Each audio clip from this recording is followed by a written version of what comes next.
Hello everyone, स्वागत है आपका एमपीबीएससी एजुकेशन पॉइंट में। आज हम हमारा फोर्थ टॉपिक देखेंगे। इससे पहले हम मध्य प्रदेश परीक्षा धाम के 3 टॉपिक कवर कर चुके हैं। 3 टॉपिक में पहला था हमारा मध्य प्रदेश की सामान्य जानकारी। उसके बाद सेकंड पॉइंट में हमने देखा था राज्य पुनर्गठन। फिर थर्ड पॉइंट पर हमने देखा था थर्ड चैप्टर जो था हमारा, या थर्ड टॉपिक कह सकते हैं उसे, उसमें हमने देखा था मध्य प्रदेश के जिलों और संभागों का पुनर्गठन। आज हमारा फोर्थ टॉपिक है, इसमें हम देखेंगे मध्य प्रदेश का भौतिक विभाजन। ठीक है, याद रखिएगा। इसमें हम देखेंगे कि मालवा का पठार, नर्मदा घाटी, सतपुड़ा मेकल श्रेणी, रीवा पन्ना का पठार, बघेलखंड का पठार, बुंदेलखंड पठार और मध्य भारत का पठार। ये नॉर्थ है, ये है साउथ, ये है ईस्ट, ये है वेस्ट। तो पश्चिमी पठार हो गया मालवा का पठार। फिर पूर्वी बघेलखंड का पठार आता है, दक्षिण में आ जाएगा सतपुड़ा मेकल श्रेणी और ये हो जाएगा मध्य भारत का पठार। आगे देखते हैं इसमें क्या है। तो मध्य प्रदेश का भौतिक विभाजन, मध्य उच्च प्रदेश, सतपुड़ा श्रेणी और पूर्वी पठार या बघेलखंड का पठार। तो मध्य उच्च प्रदेश हो जाएगा जिसमें आएंगे 5 क्षेत्र आएंगे। मध्य भारत का पठार, बुंदेलखंड का पठार, मालवा का पठार, रीवा पन्ना का पठार और नर्मदा घाटी। ये इधर नर्मदा घाटी फैल रही थी, ये था इधर मालवा का पठार, इधर था ऊपर मध्य भारत का पठार, फिर यहाँ पर था बुंदेलखंड का पठार, ये था रीवा पन्ना, ये था रीवा पन्ना और ये बह रही थी अपनी ऐसे करके ये नर्मदा नदी। तो ये जो पूरा एरिया है ये क्या कहलाता है, हमारा मध्य उच्च भूमि कहते हैं इसको। ठीक है, फिर नेक्स्ट आ जाएगा सतपुड़ा श्रेणी। तो लास्ट में जो नर्मदा घाटी है इसके नीचे थी, अभी देखी थी अभी हमने ये वाली, ये थी सतपुड़ा मेकल श्रेणी।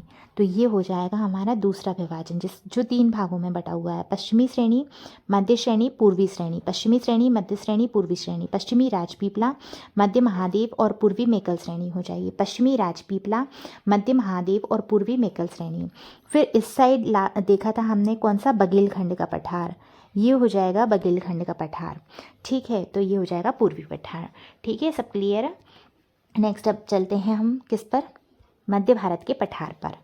तो मध्य भारत का पठार ये देखना है अपन को। मध्य भारत का पठार मध्य प्रदेश के उत्तर पश्चिम में 24 डिग्री 00 मिनट से 26 डिग्री 48 मिनट 24 डिग्री से 26 डिग्री 48 मिनट, उत्तरी अक्षांश 74-50 से 79-10-10 पूर्वी देशांतर के बीच में स्थित है। ठीक है, इसकी लोकेशन देखेंगे 24 डिग्री 00 मिनट से 26 डिग्री 48 मिनट उत्तरी अक्षांश और 74-50 से, वैसे इसको 74 डिग्री 50 मिनट से 79 डिग्री 10 मिनट पूर्वी देशांतर स्थित है। मध्य भारत का पठार मध्य प्रदेश के कुल भौगोलिक क्षेत्रफल का 10.6% है। ये वाला जो है वो कितना है, 10.68% है, याद रखिएगा। ठीक है, इस पठार में मुख्यतः विंध्यन सेल समूह के अपर्दन और नदियों के निक्षेपों से इसका निर्माण हुआ है। तो विंध्यन सेल समूह के अपर्दन और नदियों के निक्षेप से निर्मित है। इसमें जिले आते हैं नीमच, श्योपुर, मुरैना, भिंड, ग्वालियर, शिवपुरी। नीमच, श्योपुर, ये नीमच आ जाएगा इधर श्योपुर, मुरैना, भिंड, ग्वालियर, शिवपुरी, ये सारे जिले आ जाएंगे इधर। ठीक है, फिर हो जाएगा विषम जलवायु है। ग्रीष्म ऋतु में अत्यधिक गर्म और शीत ऋतु में अत्यधिक ठंडी पाई जाती है। इसकी वर्षा होती है, औसत वर्षा 50 से 75 सेंटीमीटर के आसपास अल्प वर्षा वाला क्षेत्र है। शुष्क कटीले पर्णपाती वन पाए जाते हैं, जिसमें है खेर, बबूल, पलास। शुष्क कटीले पर्णपाती वन पाए जाते हैं जैसे खेर, बबूल, पलास। जलोढ़ एवं कछारी मिट्टी पाई जाती है। सरसों, ज्वार, तिल, गेहूँ यहाँ की फसलें हैं। चंबल, सिंध, काली सिंध, पार्वती, कुंवारी, सीप यहाँ नदियाँ पाई जाती हैं। कौन कौन सी नदियाँ, चंबल, सिंध, काली सिंध, पार्वती, कुंवारी, सीप, ये सारी नदियाँ पाई जाती हैं। ठीक है, अब विशेष हो जाएगा सरसों की हांडी और सरसों का पठार कहते हैं इसको। मध्य भारत के पठार को चंबल उपाद्र प्रदेश कहते हैं। ये बीहड़ प्रभावित क्षेत्र है। और मध्य भारत का पठार ग्वालियर चंबल पठार की सबसे ऊंची चोटी टोंगरा चोटी है, जो 430 मीटर या फिर 430 मीटर या 1411 फीट है। 1411 फीट है, जो कहाँ है, श्योपुर जिले में। कौन से जिले में, श्योपुर जिले में है। ठीक है, तो याद रखिएगा। सबसे पहले हमने क्या देखा था, अक्षांश देख लिया, उसके बाद क्षेत्रफल देख लिया 10.68 % क्षेत्रफल है। विंध्यन सेल समूह अपर्दन नदियों के निक्षेपों से हुआ है। नीमच, श्योपुर, मुरैना, भिंड, ग्वालियर, शिवपुरी जिले आते हैं। विषम जलवायु है, गर्मियों में गर्म और सर्दियों में ठंडी रहती है। वर्षा यहाँ 50 से 75 सेंटीमीटर होती है, बहुत ही कम अल्प वर्षा वाला क्षेत्र। पूरे मध्य प्रदेश में सबसे कम वर्षा कहाँ होती है? इस वाले क्षेत्र में होती है। फिर शुष्क कटीले पर्णपाती वन पाए जाते हैं, जिसमें खेर, बबूल, पलास, जलोढ़, कछारी मिट्टी, सरसों, ज्वार, तिल, गेहूं का उत्पादन होता है। चंबल, सिंध, काली सिंध, पार्वती, कुंवारी, सीप नदी बहती है। इसको सरसों की हांडी कहते हैं या सरसों का पठार। चंबल का उपाद्र प्रदेश और बीहड़ प्रभावित है। चंबल नदी हम जानते ही हैं। और यहाँ की सबसे ऊंची चोटी टोंगरा है, जो 430 मीटर या 1411 फीट है, जो श्योपुर जिले में स्थित है। याद रखिएगा, मध्य भारत के पठार में ये इंपॉर्टेंट जानकारी हमने प्राप्त की है। अब आएगा हमारा बुंदेलखंड का पठार। बुंदेलखंड का पठार, बुंदेलखंड के पठार में देखते हैं हम। तो बुंदेलखंड का पठार, ये पठार मध्य भारत के पूर्व में और रीवा पन्ना, मध्य भारत के कहाँ हो गया ये मध्य भारत के पूर्व में हो गया और रीवा पन्ना के उत्तर पश्चिम में है। तो रीवा पन्ना के उत्तर पश्चिम में, क्योंकि ये है रीवा पन्ना वाला पठार, ये है, ठीक है, इसके उत्तर पश्चिम में है। इसके अक्षांश हो जाएगा 24 डिग्री 6 मिनट से 26 डिग्री 22 मिनट उत्तरी अक्षांश, 77 डिग्री 51 से 80 डिग्री 20 मिनट पूर्वी देशांतर के बीच स्थित है। बुंदेलखंड का पठार नीच चट्टानों से निर्मित है। तो कौन सी चट्टानों से निर्मित है ये? नीच चट्टानों से। नीच प्रकार की चट्टानें यहाँ पाई जाती हैं, नीच, ठीक है। इसका क्षेत्रफल होता है 7.7%। तो ये अपना कितना था? 10.68%। कौन सा? मध्य भारत का पठार। हाँ, फिर अपन को ये देखना है बुंदेलखंड, तो ये याद रखना है अपन को 7.7% है, ठीक है। दतिया, सागर, अशोकनगर, टीकमगढ़, निवाड़ी, छतरपुर, पन्ना। तो टीकमगढ़, निवाड़ी यहाँ पे हैं, छतरपुर, पन्ना यहाँ पे हैं, और दतिया, अशोकनगर यहाँ और सागर यहाँ, ठीक है।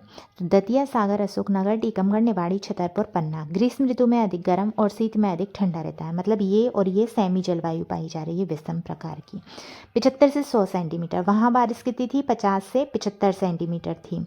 यहाँ पर कितनी है? 75 से 100 सेंटीमीटर है, ठीक है।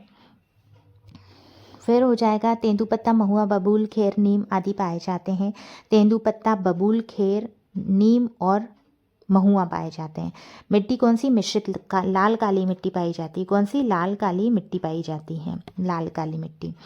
गेहूँ, ज्वार, तिल का उत्पादन होता है। वहाँ पे भी गेहूँ, ज्वार, तिल का हो रहा था, लेकिन सरसों का हो रहा था। यहाँ पे सरसों का प्रोडक्शन हो रहा था, यहाँ गेहूँ, ज्वार, तिल का होता है। नदियाँ बेतवा, धसान, उर्मिल, सिंध, जामनी। बेतवा, सिंध, धसान, उर्मिल, जामनी। बेतवा, सिंध, धसान, उर्मिल, जामनी। यहाँ प्रमुख खनिज हो जाएंगे हीरा और चूना पत्थर। कौन कौन से खनिज पाए जाएंगे? हीरा और चूना पत्थर, ठीक है, याद रखिएगा। अब देखेंगे हम इसमें बुंदेलखंड की सबसे ऊंची चोटी, सिगार। बुंदेलखंड की बोल रहे हैं, तो बुंदेलखंड की ऊंची कौन सी हो जाएगी? सिद्ध बाबा, 1172 मीटर है। बुंदेलखंड की ऊंची चोटी सिद्ध बाबा, 1172 मीटर। बुंदेलखंड की गंगा बेतवा नदी को कहा जाता है। तो कौन है? बेतवा नदी। मध्य प्रदेश का सर्वाधिक सूखा प्रभावित क्षेत्र बुंदेलखंड का पठार है। तो सबसे ज़्यादा अगर मध्य प्रदेश में कहीं पर सूखा है, क्या है? सूखा, तो वो कहाँ पर है? वो इसी पठार में है। कौन से पठार में? बुंदेलखंड के पठार में।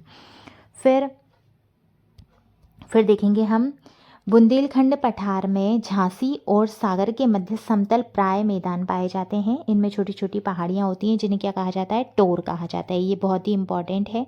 टोर किसे कहते हैं? बुंदेलखंड पठार में झांसी और सागर में जो समतल प्राय मैदान पाए जा रहे हैं, समतल प्राय मैदान पाए जाते हैं, उन्हें क्या कहा जाता है? उन्हें कहा जाता है टोर। वहाँ पर छोटी छोटी पहाड़ियाँ हैं, मतलब समतल प्राय मैदान में जो छोटी छोटी पहाड़ियाँ हैं उनको कहा जाता है टोर। याद रखिएगा, उन पहाड़ियों को क्या कहा जाता है? टोर कहा जाता है, ठीक है। नेक्स्ट आएगा अपना मालवा का पठार। मालवा का पठार देखेंगे। मालवा का पठार बहुत ही महत्वपूर्ण पठार है, क्योंकि ये सबसे ज़्यादा है। कितने प्रतिशत है? लगभग 28% है। मध्य भारत का पठार देखा था हमने, कितना था? 10.68% था। बुंदेलखंड 7.7, और ये मालवा का पठार हो जाएगा 28%, ठीक है। मालवा का पठार मध्य प्रदेश के पश्चिमी भाग में स्थित है। कौन से भाग में? पश्चिमी भाग में। 22 डिग्री 17 मिनट से 25 डिग्री 8 मिनट उत्तरी अक्षांश और 74 डिग्री 20 मिनट से 79 डिग्री 20 मिनट पूर्वी देशांतर तक है। कितने प्रतिशत क्षेत्रफल में? 28% क्षेत्रफल में है ये, 28% क्षेत्रफल में है। फिर है दक्कन ट्रेप की लावा और बेसाल्ट चट्टानों के टूटने से बना है। तो दक्कन ट्रेप और बेसाल्ट चट्टानों के टूटने से बना है। इंदौर, उज्जैन, देवास, आगर मालवा, रतलाम, धार, झाबुआ में पाया जाता है। मतलब ये पूरा विस्तृत है। इंदौर, उज्जैन, देवास, आगर मालवा, रतलाम, धार, झाबुआ समशीतोष्ण जलवायु पाई जाती है। ग्रीष्म में अधिक गर्म और शीत में साधारण ठंड। ये जलवायु कैसी पाई जाएगी यहाँ पर जलवायु पाई जाएगी। गर्म भी कैसी है? साधारण है। और शीत जो ठंड है वो भी कैसी है? साधारण है। तो हमको दोनों चीज़ें देखनी है, गर्म साधारण और ठंड साधारण। दोनों किस प्रकार की हैं? साधारण प्रकार की पाई जाती हैं। किस प्रकार की? साधारण प्रकार की पाई जाती हैं। 75 से 125 सेंटीमीटर वर्षा होती है। शुष्क पर्णपाती वन, बबूल, पलास, तेंदुपत्ता पाए जाएंगे। 75 से 125 सेंटीमीटर वर्षा, शुष्क पर्णपाती वन, बबूल, पलास और तेंदुपत्ता। काली मिट्टी वाला क्षेत्र है ये, ठीक है, काली मिट्टी वाला क्षेत्र है। और यहाँ पर काली मिट्टी के बाद में सोयाबीन, काली मिट्टी से देखो कपास के लिए इम्पॉर्टेंट है, फिर मूंगफली के लिए है। सोयाबीन, कपास, मूंगफली, गेहूं और ज्वार का उत्पादन हो रहा है। चंबल, छिप्रा, ताप्ती, गंभीर, खान, माही यहाँ की नदियाँ हैं। देखो काली मिट्टी का क्षेत्र है तो 2 फसलें इंपॉर्टेंट होंगी, एक तो मूंगफली, एक कपास। उसके अलावा सोयाबीन के लिए भी सही रहती है, गेहूं ज्वार भी इसमें प्रोडक्शन हो जाता है। चंबल, छिप्रा, पार्वती, गंभीर, खान, माही नदियाँ प्रवाहित होती हैं। तो नदियाँ कौन कौन सी हैं? चंबल, छिप्रा, माही, खान और गंभीर नदी और पार्वती नदी है। मध्य प्रदेश का सबसे बड़ा प्राकृतिक क्षेत्र है। अभी हमने देखा था कि ये कितना है, तो ये 28% है, ठीक है। फिर हमने ये देखा था, ये कितना था? 10.68% था, ठीक है। उसके बाद हमने यहाँ बुंदेलखंड देखा था, वो था 7.7%। तो याद रखना है अपन को सारे परसेंटेज। कर्क रेखा मालवा के मध्य से गुजरती है। मालवा का ढाल अपवाह उत्तर दिशा में है। तो पूछ सकते हैं मालवा का जो ढाल है वो कहाँ है?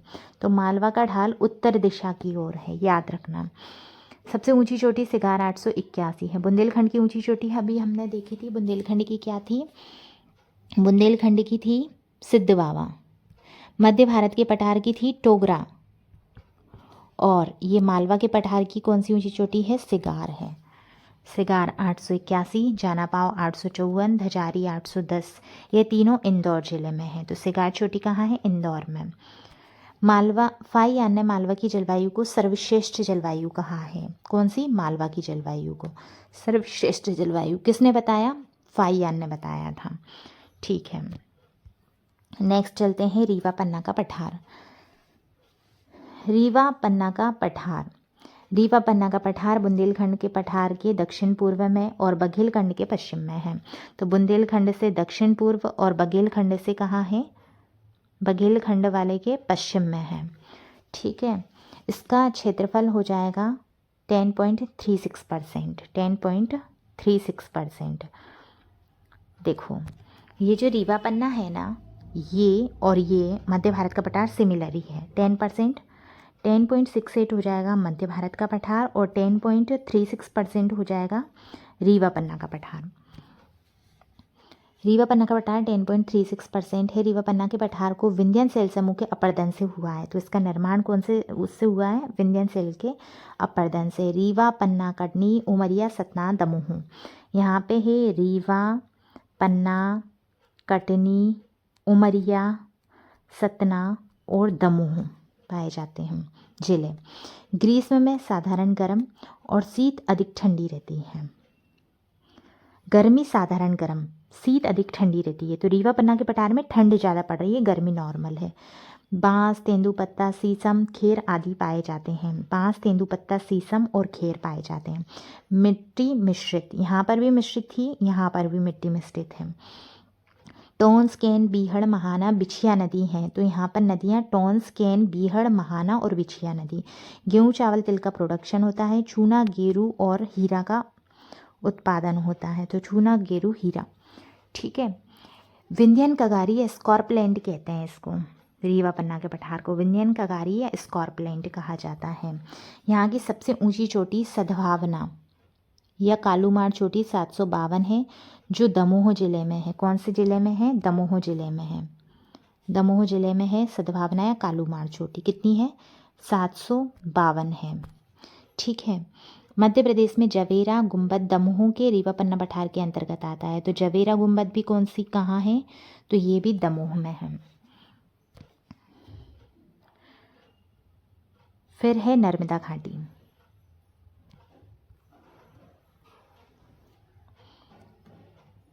नर्मदा घाटी मालवा और रीवा पन्ना के पठार के दक्षिण में, मालवा रीवा पन्ना के पठार के दक्षिण में और सतपुड़ा श्रेणी के उत्तर में स्थित है। 22 डिग्री 30 मिनट से 23 डिग्री 45 मिनट और 74 डिग्री से 81 डिग्री 30 मिनट पूर्वी देशांतर तक है। इसका क्षेत्रफल हो जाएगा 26%। मालवा था 28 और नर्मदा घाटी हो जाएगी 26%, 2% कम है। इसका निर्माण दक्कन ट्रेप की चट्टानों से, पूर्व में धारवाड़ और विंध्यन क्रम की चट्टानों से हुआ है। तो दक्कन ट्रेप की चट्टानों से हुआ है, पूर्व में धारवाड़ है और विंध्यन क्रम की चट्टानों से हुआ है। जबलपुर, नरसिंहपुर और नर्मदापुरम, हरदा, सीहोर और रायसेन यहाँ के जिले हैं।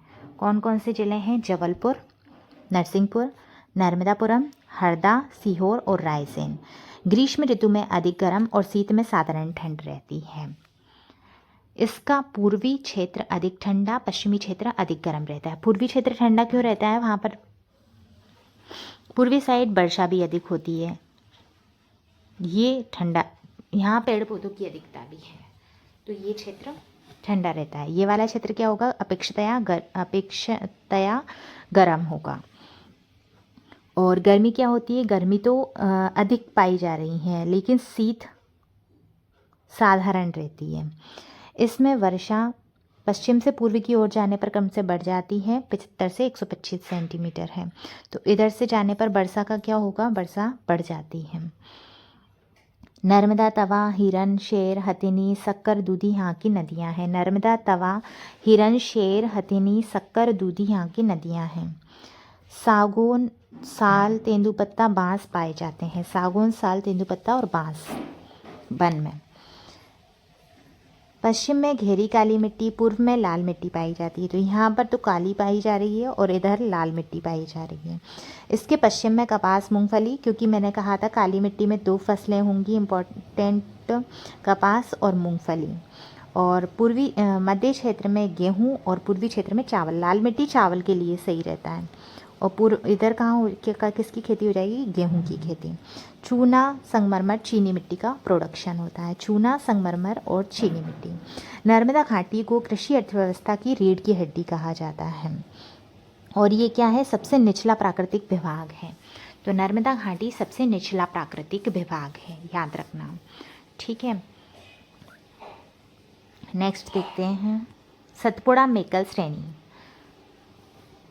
पश्चिमी श्रेणी राजपीपला, जो गुजरात मध्य प्रदेश में है। मध्य श्रेणी महादेव, मध्य प्रदेश और महाराष्ट्र में है। पूर्वी श्रेणी मेकल श्रेणी, जो एमपी छत्तीसगढ़ में। तो मतलब सतपुड़ा मेकल श्रेणी 2 राज्यों में है। जो पश्चिमी श्रेणी है वो कहाँ है? गुजरात में है और एमपी में है। फिर मध्य श्रेणी कहाँ कहाँ है? एमपी के अलावा महाराष्ट्र में है। और जो पूर्वी श्रेणी है वो कहाँ है? तो एमपी के अलावा ये छत्तीसगढ़ में है, याद रखना। इस श्रेणी को क्या कहते हैं? पश्चिमी श्रेणी को राजपीपला कहते हैं, मध्य श्रेणी को महादेव कहते हैं और जो पूर्वी श्रेणी है उसको मेकल श्रेणी कहा जाता है। सतपुड़ा मेकल श्रेणी नर्मदा घाटी के दक्षिण में समानांतर स्थित है। 21 डिग्री 30 मिनट से 23 डिग्री उत्तरी अक्षांश और 74 डिग्री 30 मिनट से 81 डिग्री पूर्वी देशांतर तक है। इसका क्षेत्रफल है 11%। तो सतपुड़ा मेकल श्रेणी का क्षेत्रफल देखेंगे हम 11%। मालवा का कितना था? 28% था। फिर उसके बाद में नर्मदा घाटी का कितना था? 26% था। मध्य भारत के पठार का कितना था? 10.68% था। फिर बुंदेलखंड का कितना था? 7.7% था। रीवा पन्ना का कितना था? 10.36% था शायद। ठीक है। अब अपना बच रहा है अकेला बघेलखंड का पठार, वो हम बाद में देखेंगे। तो ये हमें सारे के परसेंटेज याद हो गए। ठीक है। और ये अभी सतपुड़ा मेकल श्रेणी का देखा हमने 11% है। ठीक है। ग्रीष्म में साधारण गर्म, शीत में अधिक ठंडा रहता है। तो सतपुड़ा क्या, सतपुड़ा ठंडी ज़्यादा है। और जो नर्मदा घाटी थी ना वो गर्म ज़्यादा थी। गर्म क्यों ज़्यादा थी? क्योंकि नर्मदा घाटी की वो उसमें कर्क रेखा के कारण गर्म थी। वो कौन सी रेखा के कारण? कर्क रेखा के कारण। दक्कन ट्रेप की चट्टानों के साथ साथ धारवाड़ क्रम की चट्टानें पाई जाती हैं। तो यहाँ दक्कन और धारवाड़ 2 चट्टानें पाई जा रही हैं, दक्कन और धारवाड़ क्रम की चट्टानें। बालाघाट, शिवनी, छिंदवाड़ा, पांडुर्णा, खंडवा, खरगोन, बुरहानपुर, बड़वानी पाए जाते हैं। बालाघाट, शिवनी, छिंदवाड़ा, पांडुर्णा, खंडवा, खरगोन, बुरहानपुर और बड़वानी। खंडवा, खरगोन, बुरहानपुर और बड़वानी पाए जाते हैं। पश्चिमी भाग में 75% और पूर्वी भाग में 150% तक वर्षा होती है। तो यहाँ 75 हो रही है और इस वाले भाग में 150 तक वर्षा हो रही है। जो पचमढ़ी सबसे ज़्यादा वर्षा वाला स्थान है वो भी कहाँ है? पचमढ़ी भी कहाँ है? सतपुड़ा मेकल श्रेणी में ही स्थित है, याद रखना। नर्मदा नदियाँ हो जाएंगी ताप्ती, बेनगंगा, सक्कर, दूधी, पेंच, बरदा, बावनथड़ी। ताप्ती, बेनगंगा, सक्कर, दूधी, पेंच, बरदा, बावनथड़ी। छिछली और लेटेराइट मिट्टों की अधिकता है। तो यहाँ मिट्टी कौन सी पाई जाएगी? एक तो लेटेराइट और एक छिछली मिट्टी पाई जाएगी। नेक्स्ट आएगा पूर्वी पठार या बघेलखंड का पठार। ये हो जाएगा 7%। ये कितने प्रतिशत क्षेत्र हो जाएगा इसका? ये हो जाएगा 7% क्षेत्रफल में पाया जाता है। पूर्वी भाग में स्थित है मध्य प्रदेश के 23 डिग्री 40 मिनट से 24 डिग्री 35 मिनट उत्तरी अक्षांश, 80 डिग्री 5 मिनट से 82 डिग्री 35 मिनट पूर्वी देशांतर तक है। 7% क्षेत्रफल है। आदि महाकल्प की शैलों से बना हुआ है। रीवा, सीधी, सिंगरौली, शहडोल में जिले हैं। रीवा, सीधी, सिंगरौली, शहडोल। ग्रीष्म में साधारण गर्म और शीत में अधिक ठंडा होता है। ग्रीष्म साधारण गर्म और शीत अधिक ठंडी होती है। मध्य प्रदेश में सर्वाधिक वर्षा वाला स्थान है। 125 से 140 सेंटीमीटर वर्षा होती है। तो मध्य प्रदेश में सर्वाधिक वर्षा वाला क्षेत्र, अगर क्षेत्रफल में पूछें सबसे ज़्यादा वर्षा कहाँ हो रही है तो अपन को लगाना है बघेलखंड का पठार। बघेलखंड का पठार सर्वाधिक वर्षा 125 से 140 सेंटीमीटर। अगर सर्वाधिक वर्षा वाला स्थान पूछें कि किस पठार में है तो वो सतपुड़ा मेकल में है, इस वाले क्षेत्र में आएगा। लेकिन अगर सबसे ज़्यादा वर्षा वाला क्षेत्र पूछें तो 125 से 140 सेंटीमीटर ये बघेलखंड का पठार हो जाएगा। सोन, जोहिला, बनास, गोपत नदियाँ निकलती हैं। लाल पीली मिट्टी का क्षेत्र है। तो नदियाँ वो कौन सी पाई जाएगी मिट्टी? लाल और पीली मिट्टी पाई जाएगी, पीली मिट्टी। ठीक है। अब हो जाएगा प्राकृतिक विभाजन, हम फटाफट देखेंगे। मालवा का पठार 28%, मध्य भारत 10.68%, बुंदेलखंड 7.7%, बघेलखंड 7%, सतपुड़ा 11%, नर्मदा घाटी 26% और रीवा पन्ना का पठार 10.36%। मालवा में काली मिट्टी, मध्य भारत में जलोढ़ कछारी, बुंदेलखंड में मिश्रित कहाँ कहाँ है? बुंदेल और रीवा पन्ना में मिश्रित है। फिर जलोढ़ गहरी काली हो जाएगी नर्मदा घाटी में, लेटेराइट छिछली काली हो जाएगी सतपुड़ा में और लाल पीली मिट्टी बघेलखंड के पठार में। मालवा में सोयाबीन, मध्य भारत में सरसों, बुंदेलखंड में गेहूं तिल, गेहूं चावल रीवा पन्ना में, गेहूं दलहन गन्ना ये नर्मदा घाटी में हो जाएंगे, मक्का सतपुड़ा में पाया जाता है और चावल बघेलखंड में हो जाएंगे। ठीक है। तो सोयाबीन मालवा के पठार में, सरसों मध्य भारत के पठार में, गेहूं और तिल ये बुंदेलखंड के पठार में है। रीवा पन्ना के पठार में गेहूं और चावल, नर्मदा घाटी में गेहूं गन्ना और दलहन, सतपुड़ा पर्वत श्रेणी में हो जाएंगे मक्का और चावल हो जाएगा बघेलखंड के पठार में। इसके बाद में नदियाँ देखेंगे। चंबल, माही, शिप्रा, पार्वती ये मालवा के पठार में, चंबल, सीप, सिंध मध्य भारत के पठार में, केन, वेतवा, जामनी बुंदेलखंड, केनोटोन्स रीवा पन्ना, नर्मदा तवा नर्मदा घाटी, दूधी, देनवा, सक्कर ये हो जाएंगी सतपुड़ा में और सोन और बीहड़ नदी हो जाएगी बघेलखंड में। मालवा के पठार की ऊंची चोटी सिगार है। सरसों की हांडी मध्य भारत को कहते हैं बुंदेलखंड की सिद्ध बाबा हो जाएगी। जवेरा गुंबद दमोह में है, जो रीवा पन्ना के पठार में है। सबसे निचला प्राकृतिक स्थल नर्मदा घाटी है।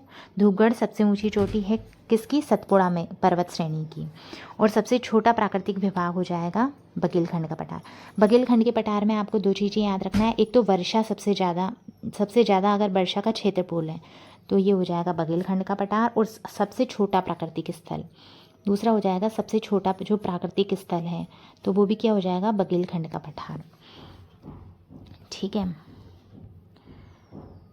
गोवा प्लान को साकार करने वाले तथ्य। अगर आप गोवा का प्लान कर रहे हैं तो उसको आप साकार तभी कर पाएंगे जब आप MPPSC में सिलेक्शन ले लेंगे। तो देखते हैं हम। प्रदेश शब्द की उत्पत्ति लैटिन शब्द रीजियो से हुई है। देखो, रीजन बोलते हैं हम कि किस रीजन की कौन सी चीज़ है, तो उसी से बना है। रीजियो शब्द से प्रदेश बना हुआ है। ठीक है। भारत के प्रादेशिक विभाजन के प्रयत्न में कई विद्वानों का योगदान रहा है, जिसमें डडले स्टैम्प और RL सिंह का विशेष योगदान रहा है। तो प्रादेशिक विभाजन में 2 लोग रहे हैं, डडले स्टैम्प और RL सिंह। चंबल का उपाद्र प्रदेश मध्य भारत का पठार भी कहा जाता है। तो चंबल का उपाद्र प्रदेश को मध्य भारत का पठार कहते हैं। मध्य भारत पठार के पश्चिम की ओर बूंदी करौली की पहाड़ियाँ और अरावली श्रेणी इसकी सीमा बनाती हैं। तो जैसे ये है हमारा मध्य भारत का पठार, ये अब यहाँ पर कौन कौन सी हैं? बूंदी की पहाड़ी, करौली की पहाड़ी और अरावली पर्वतमाला है। पश्चिमी सतपुड़ा और झाबुआ क्षेत्र को संपूर्ण प्रदेश में सूखे मानसूनी वन मिलते हैं। पश्चिमी सतपुड़ा वाला ये वाला हिस्सा और झाबुआ क्षेत्र के संपूर्ण प्रदेश में सूखे मानसूनी वन मिलते हैं। पश्चिमी सतपुड़ा तथा झाबुआ क्षेत्र के संपूर्ण प्रदेश में सूखे मानसूनी वन पाए जाते हैं। तो सूखे मानसूनी वन कहाँ कहाँ हैं? पश्चिमी सतपुड़ा में और झाबुआ क्षेत्र में। बघेलखंड में स्थित देवगढ़ का पठार सरगुजा छत्तीसगढ़ सोन तथा महानदी के मध्य जल द्विभाजक है। तो सोन नदी और महानदी के बीच में जल द्विभाजक कौन है? बघेलखंड में है एक देवगढ़ का पठार, जैसे सरगुजा छत्तीसगढ़ में है ये। तो देवगढ़ का पठार क्या है? सोन और महानदी के मध्य जल द्विभाजक का काम करता है। रीवा पन्ना पठार का दूसरा नाम विंध्यन का कगारी पठार है। विंध्यन कगारी रीवा पन्ना। फाइयान ने मालवा की जलवायु को श्रेष्ठ कहा है। कर्क रेखा मालवा के पठार को 2 भाग में बांटती है। तो कर्क रेखा किस पठार को 2 भागों में बांटती है? तो मालवा के पठार को। और अगर नदी पूछें कि कौन सी नदी 2 बार काटती है कर्क रेखा को, तो वो नदी हो जाएगी माही नदी, याद रखिएगा। सतपुड़ा श्रेणी मध्य प्रदेश की दक्षिणी सीमा का निर्धारण करती है। चंबल नदी को उत्खात स्थलाकृति बीहड़ का निर्माण करती है। चंबल नदी उत्खात जल स्थलाकृति बीहड़ का निर्माण करती है। विंध्याचल पर्वत श्रेणी नर्मदा और गंगा के मध्य जल द्विभाजक का कार्य करती है। तो नर्मदा व गंगा के मध्य में ये विंध्याचल श्रेणी ऐसे जा रही है, ये है नर्मदा और इधर है गंगा, यूपी में ये हो जाएगी गंगा नदी। ये है विंध्याचल पर्वतमाला, यहाँ पे है नर्मदा नदी और यूपी में है इधर गंगा नदी। तो गंगा और नर्मदा के मध्य में जल द्विभाजक का काम कर रही है ये। फिर अभी देखा था हमने बघेलखंड का पठार, ये सोन और महानदी के मध्य जल द्विभाजक का कार्य कर रहा था। ठीक है। पन्ना में हीरे की खानें विजावर श्रेणी के अंतर्गत आती हैं। कौन सी श्रेणी? विजावर श्रेणी के अंतर्गत आती हैं। गुडविल या कालूमार चोटी दमोह में स्थित है, जिसे सद्भावना शिखर कहते हैं। तो गुडविल या कालूमार चोटी दमोह में है, सद्भावना शिखर। विंध्यन पर्वत श्रेणी राजस्थान एवं मध्य प्रदेश से लेकर पूर्व में सासाराम बिहार तक मिली है। तो विंध्यन श्रेणी राजस्थान, MP और सासाराम बिहार तक है। आर्यन युग की चट्टानों से संगमरमर प्राप्त किया जाता है।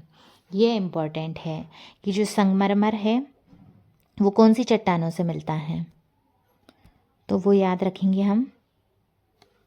कौन सी चट्टानों से? आर्कियन युग की चट्टानों से मिलता है।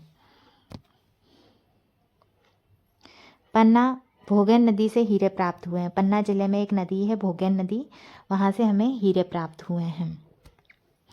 मझगवा पन्ना सतना, हिनोता पन्ना, कोटारिया सतना। तो मझगवा पन्ना सतना, हिनोता पन्ना, कोटारिया सतना, ये हीरे की खदानें हैं। बुंदेलखंड पठार में झांसी और सागर के मध्य समतल प्राय मैदान पाए जाते हैं। वहाँ पे छोटी छोटी पहाड़ियाँ हैं जिन्हें क्या कहा जाता है? टोर कहा जाता है।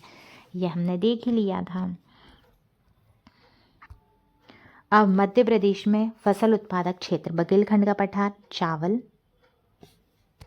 बघेलखंड के पठार में चावल, मालवा का पठार सोयाबीन गेहूँ, सतपुड़ा का पठार मक्का, मध्य भारत सरसों, बुंदेलखंड गेहूँ तिल और नर्मदा घाटी में गेहूँ गन्ना और दाल पाई जाती है।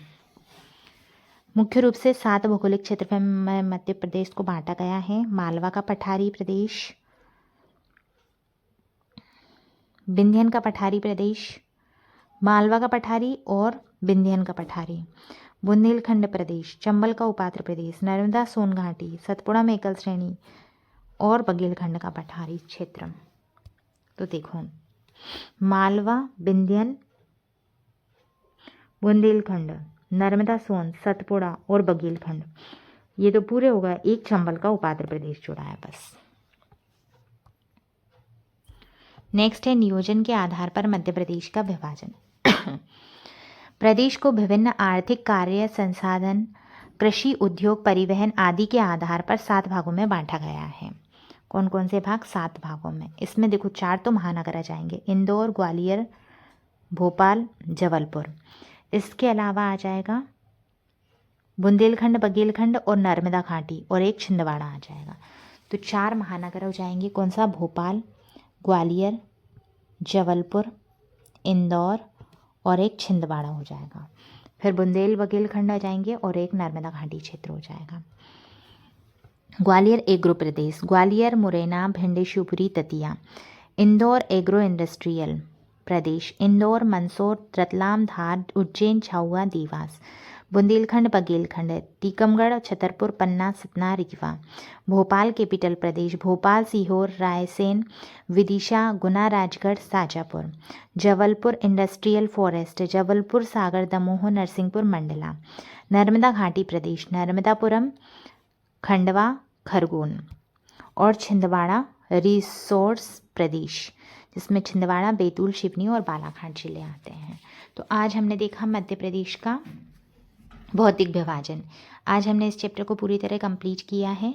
नेक्स्ट हम कल देखेंगे मध्य प्रदेश की प्रमुख पर्वत श्रृंखलाएँ। तो 4 चैप्टर अपने कंप्लीट हो चुके हैं और ये परीक्षा धाम की बुक एक ऐसी बुक है जहाँ से आप जल्दी से जल्दी एमपी रिवाइज कर सकते हैं, क्योंकि ये 4 यूनिट में है। 5 यूनिट, लगभग 40 to 50% क्वेश्चन एमपी से आते हैं। तो आप इन्हें अच्छे से करें तैयार, ताकि आपका कोई भी क्वेश्चन छूटे ना पाए और आप इन पर अच्छे से कमांड बना लें, ताकि सिलेक्शन जल्दी से जल्दी आप इसी एग्ज़ाम में सुनिश्चित कर सकें।